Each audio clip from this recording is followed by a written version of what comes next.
За сайн байцгаана уу манай Dark Ember channel-ийн энэ 7 хоногийн дугаар эхлэхэд бэлэн болцсон байна. За тэгээд байнгын хэлтгээрээ хэрвээ шинээр сонсож байгаа хүмүүс байх юм бол Dark Ember гээд үнэн бодит болсон явдлын талаар ярьдаг 7 хоног болгоны 4 өдөр болгон гаргахыг хичээдэг ийм нэгэн channel байгаа. За тэгээд хэрвээ таалагдах юм бол subscribe болон notification-ыг дараарай. За тэгээд өнөөдрийнхөө дугаарыг ярьж эхлэе. За би өнөөдрийнхөө дугаарыг болохоор Dark Asia with Megan гэд YouTuber нэг миний дуртай эмэгтэй байдیں۔ Тэрнээс орчуулж авсан. Тэгээд нэг Япон гэр бүлийн хэрэг байгаа. Хэрвээ энэ хэргийг англи хэл дээр сонссон бол дахиад бас монгол хэл дээр сонсоорой гэж хэлье. За тэгээд өнөөдрийнхөө хэрэг ярьж эхлэе. 1999 оны 11-р сарын 13-нд өдрийн 2 цаг 30 минутын үед 32 настай Намико Такаба гэх эмэгтэй гэртээ нас барсан байдалтай олцсон. За энэ байрны эзэн их нэртэйгээ ороод ирсэн чинь Намикогийн хөлн коридорт цээжин биеийн том өрөөнд хэвтжсэн байрлалтай олцсон. За Намикогийн хүзүүнд хэд хэдэн удаа зүсүүлсэн. Тэгээ зарим вебсайт дээр бүр толгоон салах шахам хэрчигдсэн байсан гэж бичсэн мэлээ. За цогцтын хажууд шалан дээр нийл цус болсон байсан ийм аимшигтай байдалтай олсон байрны эзэн эхлээд шууд түргэн цагтаа дуудаж дараа нөхөр Сатору руу залгаж илсэн. За тэгээд би та нарт өнөөдөр Японд болсон 26 жил ил болоогүй илрээгүй хэргийн тухай ярина. За ингээд цагдаа нар дуудлагаар маш түргэн гэрт очиж шалгахад Намикогийн 2 настай хүүхэд нь галзуухан дуйлцсан сууж исэн. За азар хүү бол зүв зүгээр ивэрүүл олцсон. За байрны эзэн нь юм уу цагдаа нь юм уу ямар ч хэлсэн нөхөрлөө залгасан. Тэгээд нөхөрт нь хэлэхтэй болохоор Саторууд нөхрийг нь Саторо гэдэг. За Саторууд хэлэхтэй болохоор эхнэр чинь ингээд гинт нас орчлаа гэж хэлсэн. Ерөөсөө ингээд алуулсан өдр гэж хэлээгүй. За тэгээ Саторо гэртээ ирэхэд мөрдөн байцаагч нар Сатород эхнэр чинь ингээд түнд алуулсан юм шиг байна. Хин ийм амар хэрэг хийснийг чамд одоо таамаглах хүн байна уу гэхээ Саторо би мэдэхгүй байна гэж хариулсан. За тэгээд энэ гэр бүл бол энгийн л нэгэн байранд амьдардаг. Нөхөр Саторо 43 настай үйл хөдлөх хөрөнгийн агентаар ажилладаг. Намико болохоор гэртээ хүүхдээ хараад суудаг энгийн л нэг гэр бүлийн хоёр байсан. За тэгээд яг 11-р сарын 13-ны өглөө юу болсон талаар ярив. За энэ хоёрын хүү Коhen ханаа төрсэн байсан болохоор Намико хүүгээ эмнэлэгт дагуулж явахаар төлөвлөж исэн. За тэгээд тэр өдөр Сатору ажилдаа яваад өглөөний 11 цагийн үед хүүгээ Намико аваад эмнэлэг яваад гэртээ 11 цаг 50 үед хурж ирсэн. За хуршуудын хэлснээр бол Саторугийн гэрээс зурагт нь маш чанга сонсогдчихсэн. Дараа нь дахин нэг хөршин тавилга хөдлөж байгаа юм шиг чимээ сонсогдсон. Тэгээ мөн бас хүмүүс хоорондоо хэрэлдээд байгаа юм шиг сонсогдчихсэн гэсэн. За мөн 12 цагаас 2 цагийн үед Намикогийн найз нь хэд хэдэн удаа найз руугаа заллахад гэрт Намико ерөөсөө уцаа аваагүй. За тэгээд 2 цаг 30 минутын үед байрны эзэн их нэртэйгээ цуг одоо хэсэг тариалан дээрээ ургуулсан ногоогоо хурааж аваад Намикод өгөх гээд тэднийд очоод эхлээд хаалгыг нь тогсон чинь хинч хаалга онгойлохгүй байхаар нь хаалганы бариулыг нь оролдоод үтсэн чинь онгорхоо ахаар нь яваад орсон чинь Намиког одоо иймэрхүү байдалтайгаар олсон. За ингээд цагдаа нар хэргийн газраас Намиког доошоо харсан байдалтайгаар олсон. Хүзүүндээ хэд хэдэн удаа хутгалуулсан шархтай гарандаа мөн хэд хэдэн удаа өөрийгөө хамгаалах гэж хутгалуулсан. Тэгээд үхлийн шалтгаан гэх юм бол маш их цус алдсан учраас нас орсон гэж гарсан. За мөрдөн байцаагч нар Намиког өдрийн яг 12 цаг 30 минутын үед нас орсон гэж хэлсэн. Тэгээд гэрт бол ерөөсөө хулгай ороогүй зурагтаар Намикогийн яг тэр үед дуртай шоу кинон олон ангитай кинон бол гарч ирсэн. За тэгээд том орооны ширээн дээр савтай бэлэн гомон мөн Koheiгийн идчихсэн мисо шүлээсэн. За тэгээд тоос сорогч үүдний хаалганы урдаас олдсноос үзвэл Намико гэрээ яг цэвэрлж исэн болж таарч байгаа. За тэгээд цусны мөр бол коридороор яваад 0-ын өрөөрөө хүртэл явсан байртай олцсон. Тэгээд үүнээс үзгээд алуурчин гараа угаачаад хэргийн газраас цухтаасан гэж үзсэн. За хэргийн газраас одоо Саторогийн гэрээс Намикогийнхаас өөр гутлын мөр бас цус олцсон. За тэгээд задлан шинжээч нар аллах хийсэн хүнийг 40 юм уу 50 настай эмэгтэй хүн байна гэж тодорхойлж гутлын мөрний хувьд гэх юм бол Солонгост үйлдвэрлэсэн 38 арцвэрийн гутал байна гэж бол мэдсэн. За тэгээд мөн цусны мөр байрны коридороор явж агаад машины зогсоолоос цаашлаад Эноа гэдэг парк хүртэл үргэлжилсэн. За паркт эмэгтэйг бол хид хідэн харсан гэрч хүмүүс байсан. За тэгээд тэндээс нэг гэрч хэлэхдээ ягаан мак өмссөн байсан гэж хэлсэн. Тэгээ бас дахин нэг хүн яг тэр Эноа паркын хажууд гараа бариад зогсоод байсан гэж хэлсэн. За тэгээд тэр анзаарсан хүн нь болохоор алуурчин эмэгтэйг нэг машинд суугаад Kita World гэдэг газар руу зүглээд явсан гэж хэлсэн. За ингээд цагтаанаар Саторогийн гэрийн хаалганы бариулан дээр нэг шингэн зүйл олцсон нь Yakult гэдэг нэг йогуртын жижигхэн савтай ундаа байдаг штэ. Тийм ундааг олсон. За Саторогийнхан ерөөсөө ийм йогурт уудгүй болохоор шууд л энэ йогурт бол алуурчных байна гэж мэдчихсэн. Тэгээ мөн гэрийн галзуухнаас тал уусан нөгөө Yakult олцсон. За тэрнийхэн сериал номероор хаан зарсныг хайгаад үцгэд аллах болсон газраас 35 км-ийн зайтай Нишимикава гэдэг газрын ойр хавийн дэлгүүрээс авсан байна гэж бол цагтаа нар бас мэдэж авсан. За тэгээд алуурчин өөрийгөө ундааны 8-ачин байна гэж хэлээд хаалга тогшоод яваад исэн болохоор оршин суугчид ч гэсэн ерөөсөө анхаарч хараагүй, Намико ч гэсэн шууд хаалга тайлсан байх гэж утсан. За ингээд ийм их нотлох баримт байсан ч гэсэн яагаад алуурчин барьж чадаагүй вэ гэхээр яг тэр өдөр цагтаа нар үнэртүүлэгч нохоогоо аллах гарсан орой одоо ингээд төр болиулсан байсан. Яагаад гэхээр зурагт ТV радиогоор юу болсон талаар сэтгүүлчид мэдгээд дэндүү их тэр хавар байгаад исэн болохоор ерөөсөө үнэрш нохотой ажиллаж чадаагүй. Тэгээд яг тэр орой маш их бороо орсон учраас гутлын мөр болон цусны мөрнүүд бүгдээрээ арилцсан. За тийм болохоор ерөөсөө хэргийн эзэн олдохгүй нэлээд удсан. Тэгээд энэ хэрэг дээр нийт 10,000 цагтай ажиллаж 5,000 сэжигтнээс байцаалт авсан ч нэг ч хүнийг одоо барьж ерөөсөө чадаагүй. За хүмүүс хэлэхдээ болохоор Намикогийн алуурчин нь айл андуурж орж ирээд алдсан байж магадгүй гэж ярьдаг. Яасан гэхээр Намикогийн гэрийн хажуу талынх нь айл нь Намикогийн нэртэй адилхан нэртэй. Тэгтээ канжи гэд хувилбараар бичигдсэн байсан болохоор ер нь бол Япон хэл мэдгүй хүнд бол шууд андуурагдахаар уншигдана. За тийм болохоор бас андуураад Намиког алдсан байж магадгүй гэж утсан. За цагтаа нар гэрт хулгай ороогүй болохоор Намико Саторо хоёрын таньдаг бүх хүмүүсээс байцаалт аваад үцгэд нэгч энэ хоёрт одоо үс хонцонтой хүмүүсийг олоогүй, харин ч бүр хүмүүсийн хайрыг хүргэсэн гэр бүл байна гэж цагтаа нар нь хэлжсэн. За тийм болохоор Намиког үтсэн ятсандаа болоод алсан гэдэг үндслэлээ бол болсон. За ингээд аллах гарсны дараа Саторо бол хүүгээ аваад ээж аав руугаа нүгөө явцсан. Мэдээж яаж тийм амир байранд одоо амьдраад ах вэ?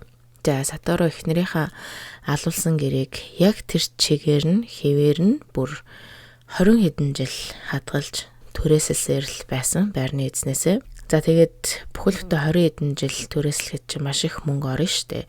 20 сая йен буюу 126 мянган доллар буюу одоо бараг 500-600 сая гаруй төгрөгийг бол энэ байранд зарсан. За Саторо энэ байрлууга 7 хоногт 2 удаа байнгын очдог. За гэрийн календар яг 1999 оны 11-р сард хിവэрэ үлдсэн. Тэгээ Саторо гэрт орох болохонд цаг хугацаа яг зогссон юм шиг санагддаг гэж хэлсэн. Тэгээд байрны эзэн бол Сатород зориулаад байрныхаа түрээсийг бол нэлээд багасгасан юм билээ. За Саторо өөрөө сүлд хэлэхдээ яагаад ингэж 20 хэдэн жил хിവэр нь хадгалсан бэ гэхээр эхнэрийнхээ дурсамжийг яг тэр чигээр нь авч үлдэхийн тулд 20 хэдэн жил хадгалсан. Тэгээ мөн хэргийн газраас ДНК олдоод нэг өдөр алуурчныг барих байхаа гэсэн найдвартай байсан болохоор яг тэр чигээр нь үлдээсэн гэж өөрөө сүлд хэлсэн. За тэгээд энэ үед бол Саторо олон нийтээс ер нь бол айгүй их хол байдаг. Зурагт радиод бараг ярилцлага өгдөггүй. За тэгээд хэрвээ өгвөл ерөөсөө уйлдгүй. Яг хөө заримдаа эхнэрээ яриад ингээд уйлах үе гарна. За тэгэнгүүт хүүхдээ болон өөрийнхөө бичлэгийг ерөөсөө хийлэгдэх байсан. За шалтгаан гэх юм бол алуурчинд одоо өөрийг нь ялсан юм шиг мэдрэмж төрүүлмээргүй байсан учраас гэж хэлдэг байсан.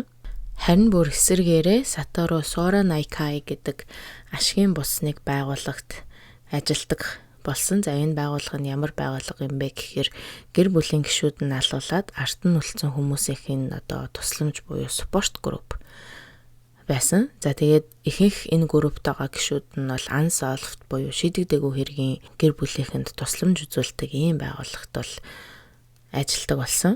За тэгээд энэ байгууллагаараа Statute of Limitations гэдэг одоо тодорхой хугацаанд баригдахгүй явах юм бол хэргийг хэрэгсэхгүй болгодог нэг тийм хууль байдаг.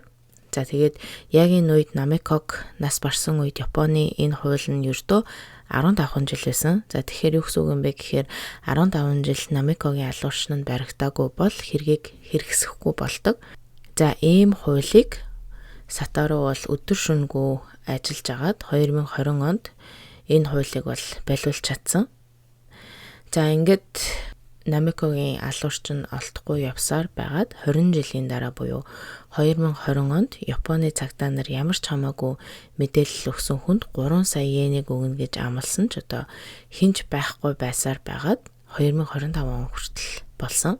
За ингээд энэ үед бол с ижигтнэр цагдаа нар хэд хэдэн хүнийг бол хэдэн жилийн туршид татаад авсан мөрдөд явж исэн мэлээ. За тэрний нэг эмэгтэйг бол Kumiko Yasufuku гэдэг Саторутай нэг 10 жилд сурдаг байсан. Энэ хоёрын гэртээ нэг ойрхон дэлгүүрт кастинг хийдэг эмэгтэй байсан. За цагдаа нарт энэ эмэгтэй болохоор өөрийнхөө ДНК-г ерөөсөө өгөхөөс татгалзаад яваад байсан. Тэгээ мөн өөрийгөө энэ хэрэгт ямар ч хамаагүй гэж цагдаа нарт бол анханасаа хэлсэн. За тэгэж байжснаа 2025 оны 10 дугаар сарын 30-нд цагдаа нарт би одоо та нарт өөрийнхөө ДНК-гаас өгье. Би танаа энэ хэрэгт чинь туслая гэж хэлээд ДНК-га өгсөн чинь Намикогийн гэрт байсан цус Kumiko-гийнх болж таарсан. За цагдаа нарт Kumiko хэлэхдээ аллах болсны дараа би ингээд байнгын сэтгэлийн төвшөөртэй амьдарсан. Ялангуяа яг 11-р сарын 13 болонгууд л миний сэтгэл түгшэл айцтай байдаг байсан. Тэгээд 25 оны 8-р сард цагдаа нар намайг гэж мэдсэн байх. Одоо айгуул бол намайг баривчилж авах байх гэж утсан. Тэгээд бодож 2 сар гаруй явж агаад 10 сард хурж ирж хэлсэн. За цагдаа нар бол Kumiko-гоос дахин нэг шинэ мэдээлэл олж авсан. За тэр нь юу байсан бэ гэхээр 1999 оны 6 дугаар сард аллах болохоос 5 сарын өмнө энэ хэдийн 10 жилийн уулзалт болсон байна л да. За Kumiko тэр уулзалтанда очсон. Тэгээд 10 жилд байхдаа Сатору энэ хоёр бол яг нэг спорт клубт явдаг байсан. За Kumiko Саторуд тэр үедээ жоохон талтай сайн байдаг байсан. Тэгээд 10 жилийнхаа энэ уулзалтан дээрээ ангийнхан нь ингээл тойрч сууж байгаа л одоо юу хийж байгаагаа ярьж исэн. За тэгэхэд Сатору өөрийгөө их нэртэй болоод 2 хүүхэдтэй болсон. Гэхдээ тэр гэрлэлт маань салалтаар дуусаад би дахин өөр 11-эр дүү охинтой гэрлээд нэг хүүтэй болсон гэж ангийнхандаа ярьсан. Сатору бас нэмж хэлэхдээ миний том охин 10 жилийн өмнө нас орсон гэж хэлсэн. Тэгээд яг юунаас болсныг нь бол мэдэхгүй. За тэгээд цагдаа нар бол Kumiko-гоос чи Намиког яагаад алсан бэ гэдээ асуухад Саторуд ганцаараа хүүхэд өсгөх ямар байдгийг үзүүлэх гэж алсан юм а гэж хэлсэн. За ахлах сургуулийнхаа уулзалтан дээр Сатору эхнэрээсээ салсан том охин нь нас орсон гэдгийг Kumiko одоо өөрөө бодохдоо болсон гэдгээ нухацтай хүлээж аваагүй өөр хүүхэд тэртээ байж байгаа салцсан гэж ойлгосон юм шиг байгаа Саторуг. Эсвэл Kumiko өөрөө одоо ер нь нөхрөөсөө салаад ганцаараа хүүхэд өсгсөн үү? Эсвэл бага байхад нээж аван салсан болов мэдгүй. Энэ тал дээр бол нэг мэдээлэл байхгүй лээ. Ямар ч лээсэн яагаад алсан бэ гэхэд ийм хариулт өгсөн. За Kumiko бол хизээч Намиког харж байгаагүй. Яаж хайж олсон гэхээр Саторуг 10 жилийнхаа уулзалтынхаа дараа дагж явж байгаа таан амьдртгийг нь мэдсэн байж магадгүй гэж үздэг. Гэхдээ яг энэ бол үнэн худал нь үгүйг мэдгүй байна. За Kumiko өөрийгөө ундаа зардаг хүний дүрд оруулаад хаалга тогшсон нь бол одоо уртаас төлөлсөн гэж үзсэн. За тэгээд одоо бол шүүх хурлаа хүлээгээд Комико ол шоронд сууж байгаа юм билээ. Тэгээ Саторогоос Комиког чи одоо иймэрхүү зүйл хийсэн гэж төсөөлсөн үг гэхэд Саторо хэлэхдээ би ёстой төсөөлөөгүй, харин ч Комиког би сайхан сэтгэлтэй охин гэж боддог байсан гэж хэлсэн.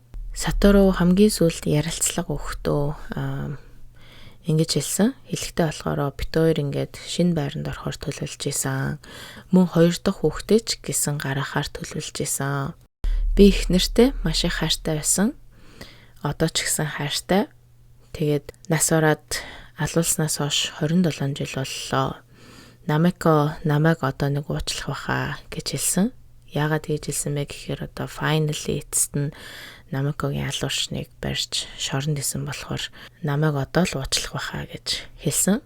За тэгээд энэ хэрэг дээрээс бол ер нь Саторо их нэртэй ямар их хайртай байсныг харж болно. Бүхэл бүтэн 26 жил байр түрээслээд Японы хуулийг нь хүртэл өөрчлөөд алуурчингийн барихад олоход бол нэг ч удаа бууж өгөөгүй. Тийм их хайр надад бол мэдрэгдсэн. За тэгээд хэрвээ минь хэргийн тал дээр дахиад шинэ мэдээлэл гарах юм бол би та нартай Instagram-аар хэлж өгье. Би Instagram-аа ингээд дахиад хэрэглэж эхлэх гэж байгаа хгүй. Тэгээд Instagram дээрээ яаж хэрэглэх вэ гэж бодож байгаа. Богинохон одоо 3-5 минутны хэрэг тэнцээ оруулаад явна. Тийм болохоор та нар бас хүсэх юм бол Darkin Bay-гээд Instagram-ын маань дагаарай гэж хэлье. За тэгээд өнөөдрийнхөө дугаарыг сонссон та нартай баярлалаа. Тэгээд дараа 7 өдрийнхөө дугаараараа уулзъя.